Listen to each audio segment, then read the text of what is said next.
Nothing on the Bunnell Foundation's Living with Cystic Fibrosis podcast should be considered medical advice. Medical advice can only come from your CF physician. Cystic fibrosis can be a devastating diagnosis, but living with the disease can bring positivity and a new appreciation for each day. From the Bunnell Foundation in Detroit, Michigan, it's the Living with Cystic Fibrosis podcast, sponsored by Vertex Pharmaceutical. Here's your host, Laura Bunnell. There are about 100 million people who live in Egypt, and approximately 1,000 of them were diagnosed with cystic fibrosis. Over the next 4 podcasts, you will hear from a father of twins with the disease, 2 doctors who work in Egypt, and a 3rd doctor who is changing the lives for people with CF, both in the United States and in Egypt. We start with Dr. Samya Nasr. She is a professor of pediatrics in the pulmonary clinic at the University of Michigan in Ann Arbor. She's also the CF Center doctor, and she established the Visiting Scholar Program with the chest unit in Cairo, Egypt, and has done research for more than 25 years. She has presented her work both nationally and internationally. As Dr. Nasr will tell you, she began talking to her colleagues in Egypt about CF in 1997. She believed there were people living with the disease, but that they just weren't being diagnosed. But doctors there dismissed her concerns, and she kept insisting. Thanks to Dr. Nasr, patients in Egypt started getting diagnosed in 2004. She still has much work to do.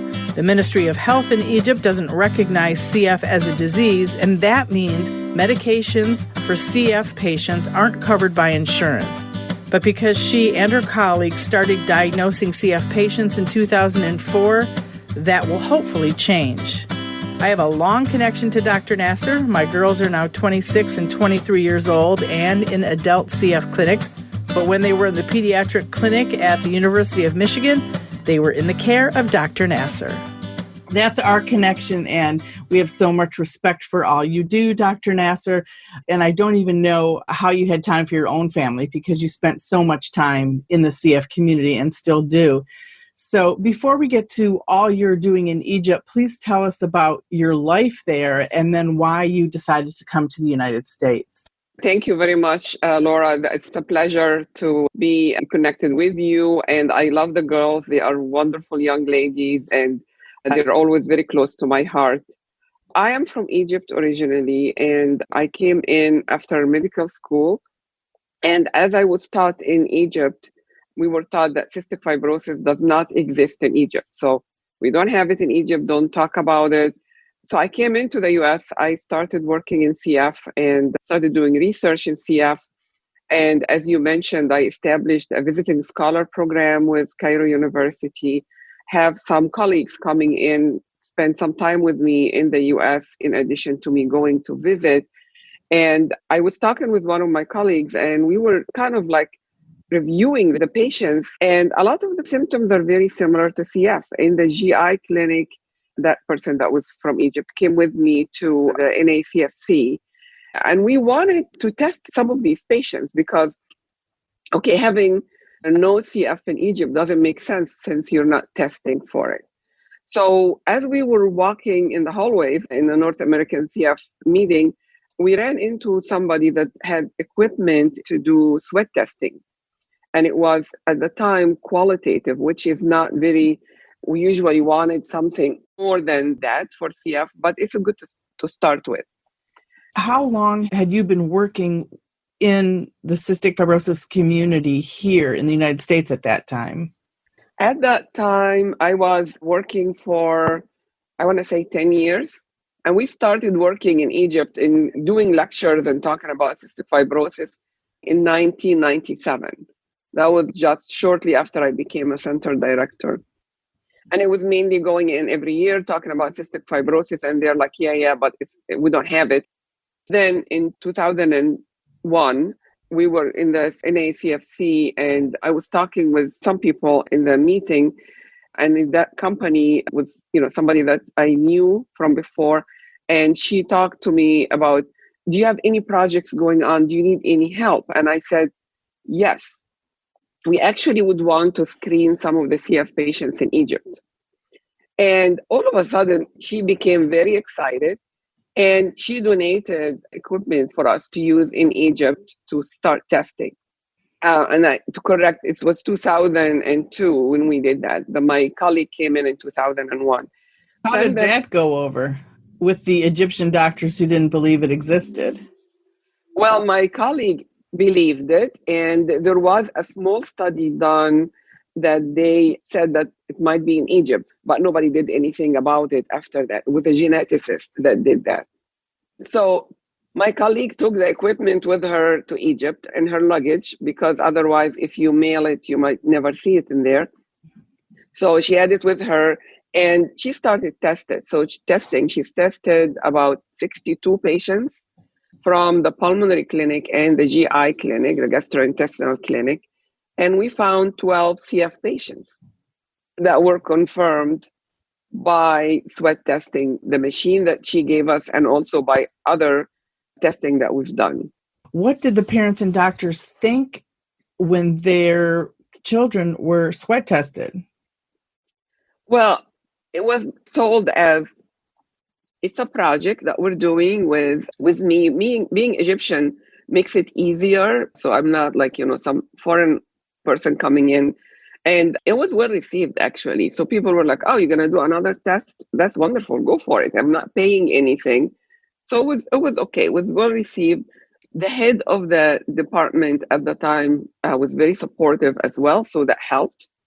So we've done that study.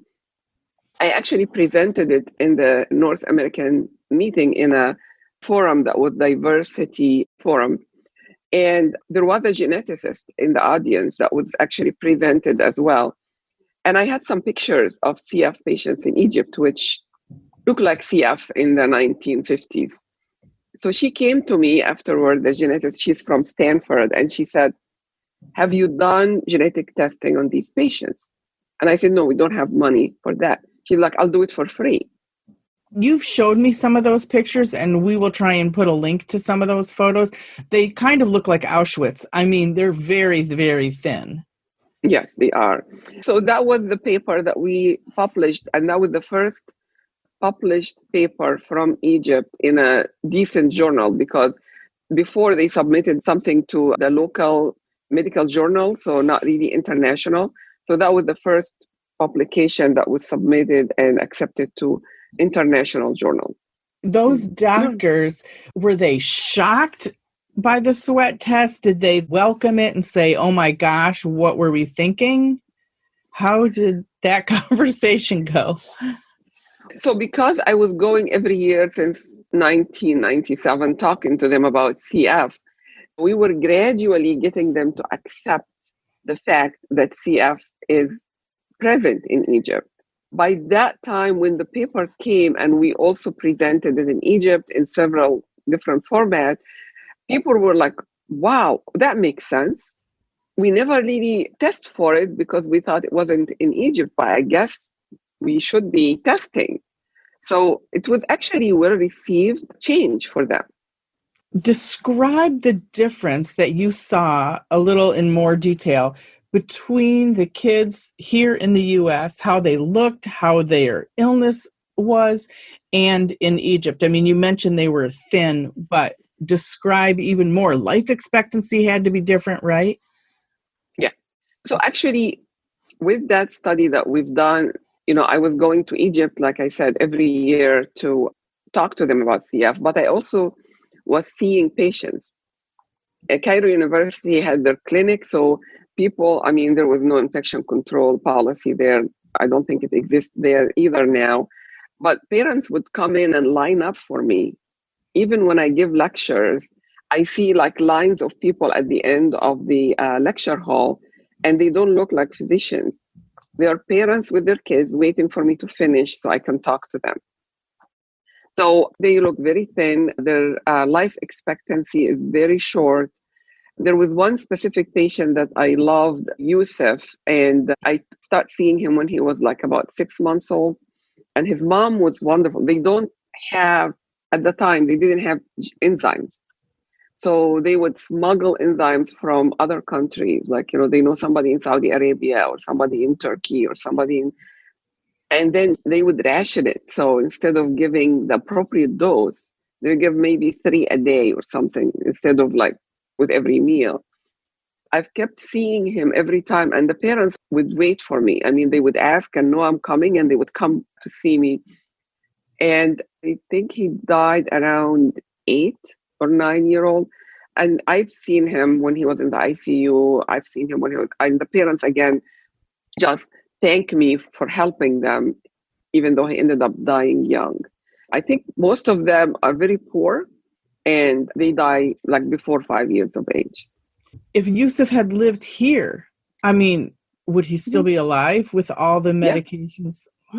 Yeah, he would have been still alive. He would have had the appropriate dose of enzymes. He would have the appropriate medications for his lungs. The parents did their best, but they don't have a lot of medications in Egypt for CF. And at that time, there was no CF clinic in Egypt, correct? No, it's a pulmonary clinic. And so I remember you telling me when we've talked in the past, the mothers, or maybe it was the fathers as well, but they were bringing the x-rays and you said they knew more than the doctors or as much as?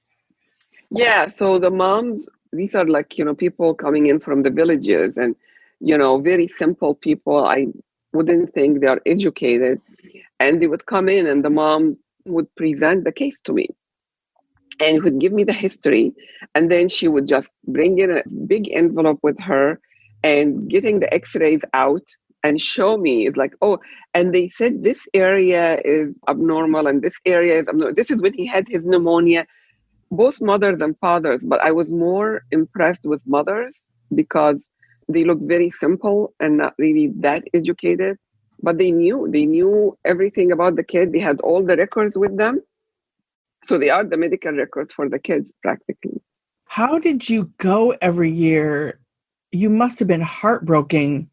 To me, it feels like, just from hearing what you tell me, you're traveling back in time medically. Yeah. That would be so difficult, knowing what you know.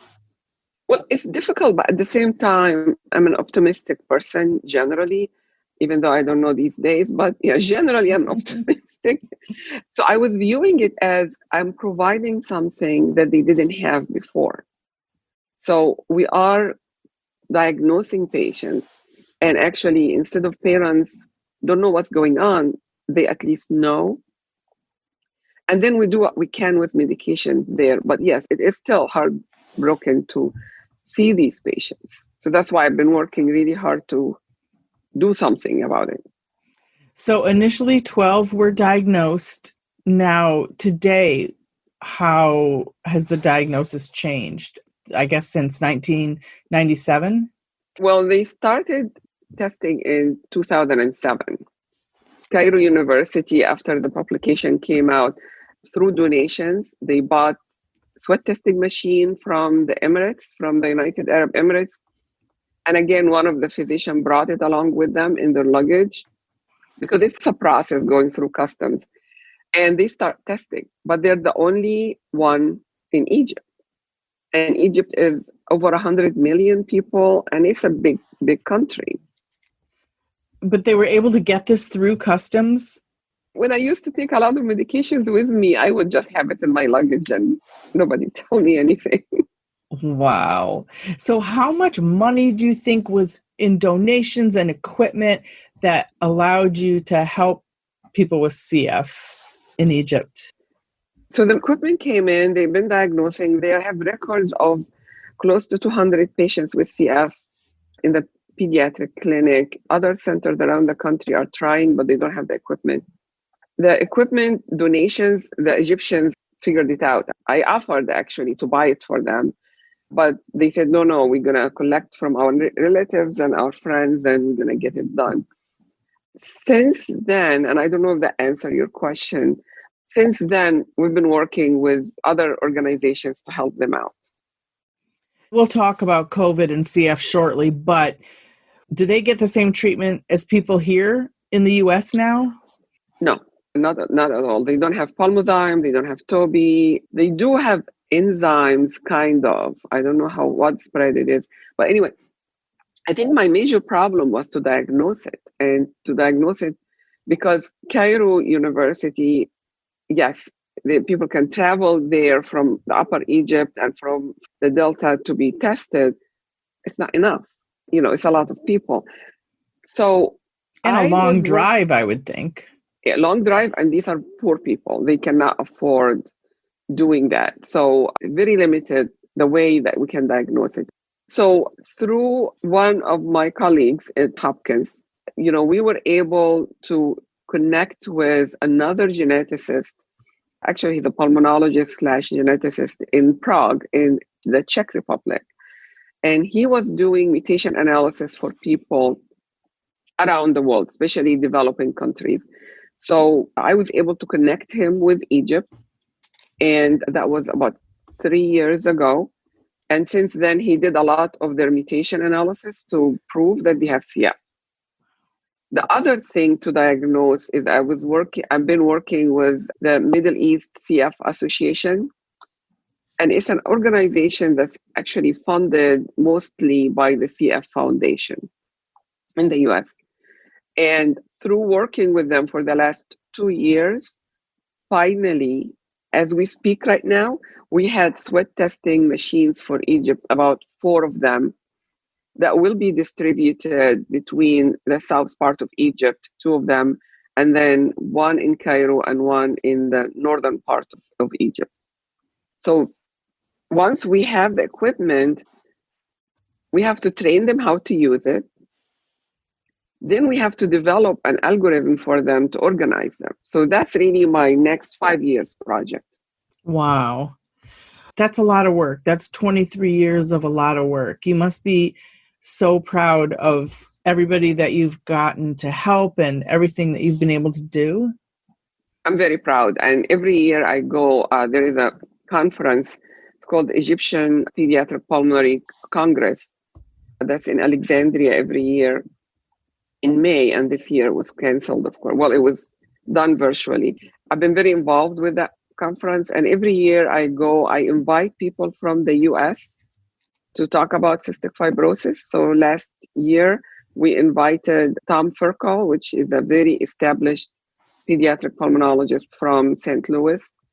And I gave talks about cystic fibrosis. This year, we were inviting 4 other colleagues from the US. So it's mainly to connect the Egyptians with people in the US, with the American Thoracic Society, with the Cystic Fibrosis Foundation, to start getting them to work with me on a treatment algorithm for them. So all of these are still work in progress, and very proud of it, actually. I am so proud of you. You never cease to amaze me. I'm never surprised because you're amazing, but it is such a huge accomplishment. What do the parents think? Do some parents, even if they're poor, do they say they want to move to the United States where they can get treatments for their kids? I mean, has anyone done that? Well, there are some poor people, a lot of poor people with CF, but also there are well-to-do people. So the well-to-do people get their medication from other countries easily. Actually, one of them bought a vest, which cost a lot of money. So it depends on your socioeconomic class. But I was contacted several times by people who wanted to come to the US. I was asked by the embassy, the Egyptian embassy, because they wanted to bring somebody for me to treat. And they said, if we bring them, would that be a cure? And I'm like, no, there is no cure. They said, okay, why would we spend the money? But yeah, some of them actually asked me if they can come and immigrate to the US so they can get treatment for their kids. And I wouldn't get into that with them. I would like, you figure it out. And if you come, we'll take care of it. Was anyone able to do that? There was one family that was able, but the father was a student here and was able to apply for immigration because of the kids' situation and the care in Egypt. But it's not very common. Is that child doing well? Do you know? She's doing very well, yes. Wow. Because she's in the US, she's getting all the treatment she needs. Right. And I know you and I can't figure this out, but we're smart and there are brilliant people in this world. Why and how can we make a health system for our country and the world? I mean, it just seems it is so wrong and so sad and so disturbing that your care is based on your economics. Yeah, I know. So they are limited. So they don't have pulmozyme. So I go back to like, okay, before pulmozyme, what did we do in the US? We used something called mucomist. So I worked with them on that. They did not have hypertonic saline. So I said, well, figure it out. Talk to your pharmacist. And I got them a couple of recipes that was recommended by a pharmacist, and they were able to figure that out. Toby is not there, but they have gentamicin. And before Toby, we used to nebulize gentamicin. So, okay, use gentamicin. So it's been like trying to find alternative for them. And because I don't live there anymore, I don't know what they have. So I usually would sit with them and tell them, well, tell me what you have, and then we can come up with some alternative. Are you able to go online with them, even though you can't fly there this year?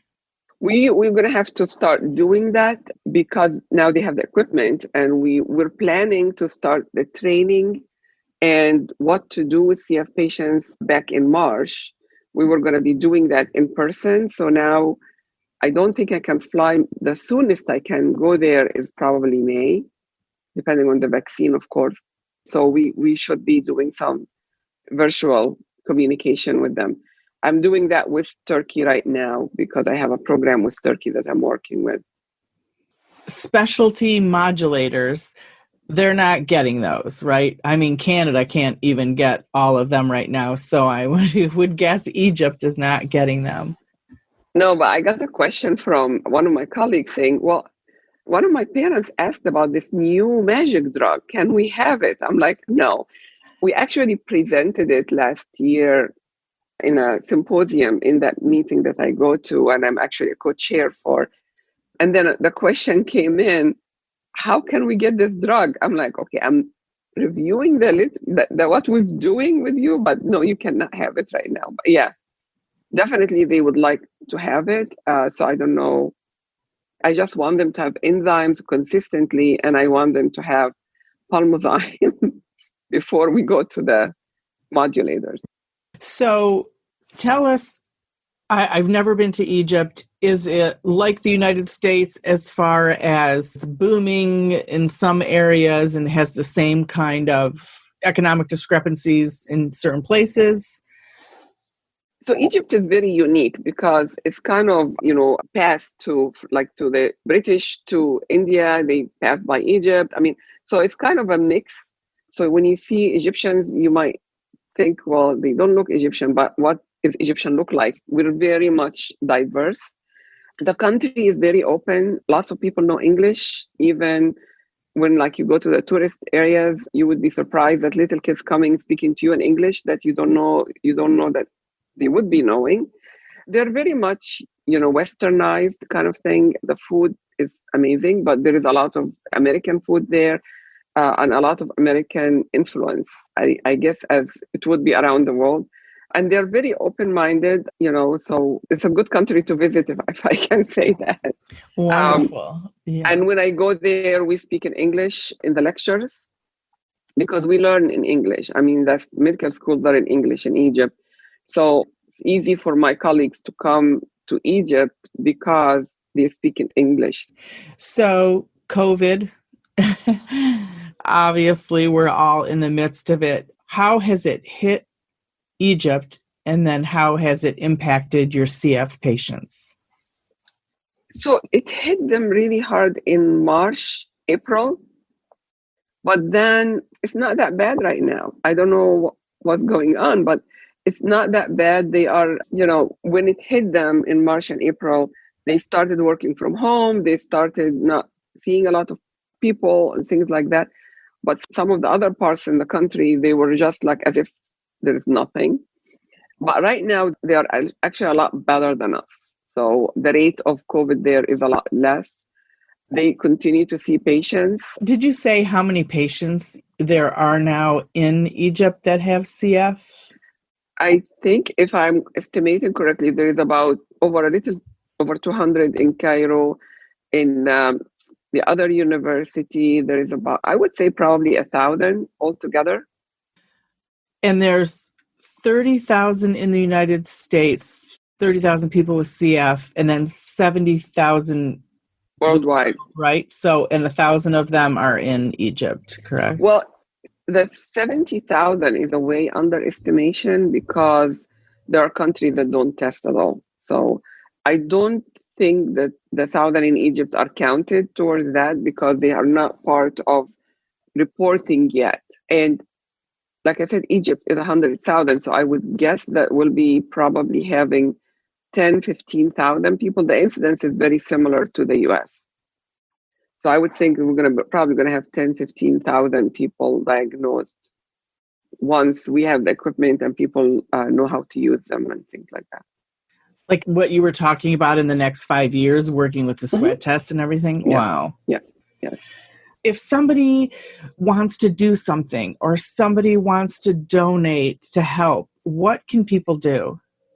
So that is a great question. And if people wanted to donate, I mean, what we're doing right now is that we're working, once we have more of the diagnosis established, we will go to the Ministry of Health to acknowledge that CF exists in Egypt, and that way we can get medication in there. But till then, donation of medications like the Pulmozyme is really important because we don't have a replacement other than the Mucomyst. Would be very helpful to patients. Having each center having a vest is really cool because then they can use it with the patients when they are admitted. So that would be a very good way to do it as well. Toby would be good to have, but at the same time, it's okay not to have because we use the gentamicin instead. But yeah, I think Pulmozyme is great. Big thing to do. I mean, of course, modulators, but who can afford it right now? I would take luggage full of medications from drug companies, but also from parents saying, well, I have a lot in my garage, so can you take it? And I'm like, why aren't you using it? But definitely something like that, I think we can develop a mechanism for them to receive it. One time I went to Egypt and they had like a month's supply of Pulmozyme or something like that that I took with me, and they were treating it as gold. It's like, we're going to give it to that patient that's in this room that has been sick and so the centers are very careful in using these. I would also think that these stories, if all my daughters and all your CF patients and everybody in the CF community knew what those patients and parents were going through, they might not skip one of their treatments, right?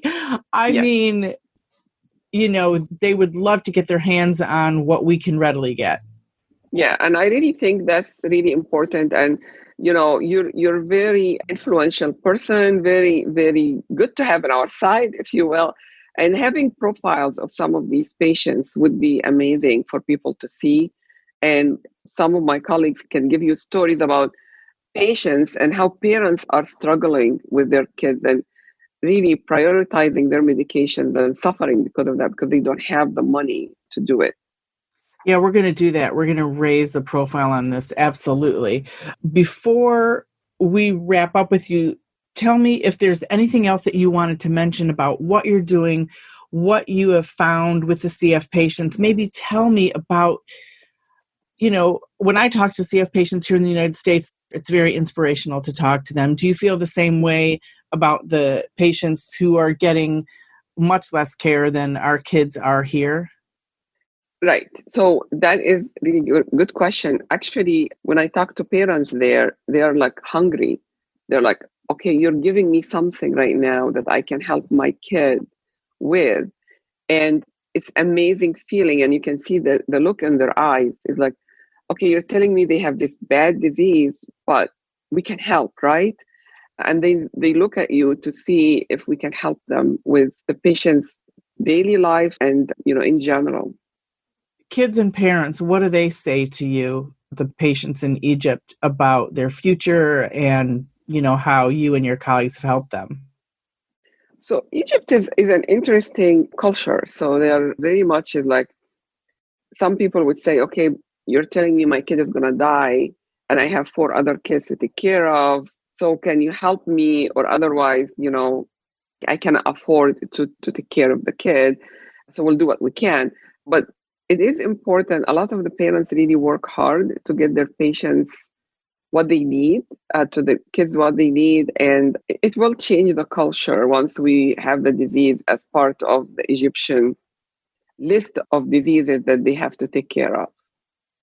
And then anything else you want to add before we wrap up? I just want to mention something about Ethiopia. So I was in Absolutely. Ethiopia November of last year, and we were talking about, CF in Ethiopia, and they don't test for it at all. They don't know how to take care of it. So I talked with the MICFA group, the Middle East CF Association, about that. And at that time, we were trying to get equipment to go to Egypt, and there will be equipment also delivered to Jordan, Sudan. And then I said, well, I was in Ethiopia and they don't have testing there. They said, oh, we can send them equipment as well. So they actually received one of the sweat testing equipment. I gave them an introductory lecture about cystic fibrosis, and that's going to be like a crawling kind of steps. They really don't know much about CF. In Egypt, they know, and now they're walking. And then in other countries, they're kind of like running with it. So Ethiopia is a very much their kids die from GI disease and from pulmonary disease as well. But that would be in the back burner for me. Wow, that's incredible and amazing, all this work you're doing. And I think it's so important to get the word out so that people know what you're doing. You talked about the sweat test over the next 5 years. What other hopes do you have for the future in Egypt? Well, I wanted to make sure they know how to treat the patients correctly. I wanted them to recognize when patients having exacerbations, recognize that when patients are not gaining enough weight. Enzymes is available now in Egypt to a limited degree, but it's very expensive. So we're hoping to get the Ministry of Health to support the universities where the clinics are to be able to support that. I'm hoping to have them have CF centers, because right now they have physicians that take care of the patients, kind of, because they don't know as well how to take care of them. But the dietitian, the social worker, the respiratory therapist, the nurses that knows what to do is not there. So my hope within the next 5 years is to have them have a CF centers spread around the country to be able to take care of the patients. And you'll do it. I know you will. I have full confidence. We'll try. The good thing too is the Cystic Fibrosis Foundation is acknowledging the fact that CF care should be a global issue, not a local US issue. So actually there was a virtual workshop that we had recently to talk about what is the CF Foundation or the CF physicians doing around the world. And I presented my experience there, and there are people talking about CF in India, CF in South America. So I think with the CF Foundation backing, that would be very helpful. People are finally talking about it so much more now, about diversity in everything. But I mean, I talked to a man who's African-American. He's 55 years old. It took him 5 decades to get diagnosed because his doctor at the time just thought, no, I mean, Black people don't get CF. So it's good to see that more people are becoming aware. I have patients from the Middle East that their doctor told them, there is no way you have CF because you're from the Middle East.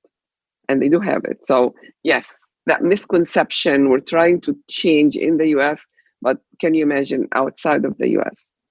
And are the numbers different because they're not diagnosed, or is it because Eastern Europeans are more likely to get CF, or what are the stats now? Well, in Egypt, there was a study done by the geneticist that I referred to earlier, and she estimated the incidence of CF in Egypt from her work, and she tested, I think, 16,000 people, 16,000 babies at the time. She estimated it to be 1 in 3,000. I guess I'm estimating it, and we haven't done really a population screening to know exactly, but I think it's probably about 1 in 4,000 or 1 in 5,000, which is high. It was similar, close to here, actually. So the numbers are changing and will continue to change as more people get diagnosed, it sounds like. Exactly. We have less patients there because we're not testing. Thank you. Well, always great to talk to you. And thanks for enlightening us and telling us about everything that you're doing in Egypt. And you have our complete support. Thank you very much. Always a pleasure. Thank you. In our next podcast, we will talk to 35-year-old Anas Mansour, who has 5-year-old twins with CF. He says it is difficult mentally to be a dad with 2 kids with the disease in Egypt. The original music in this podcast is performed by Kevin Allen. It's not complicated. Who happens to have cystic fibrosis. We all got our worries and fears. I know it's got you frustrated, but loving you is so alright. This has been the Living with Cystic Fibrosis podcast. For more information and to learn more about the Bonnell Foundation, check them out online at thebonnellfoundation.org. That's BONNELL Foundation.org. This podcast was sponsored by Vertex Pharmaceutical, the science of possibility, and produced by Jag and Detroit Podcasts.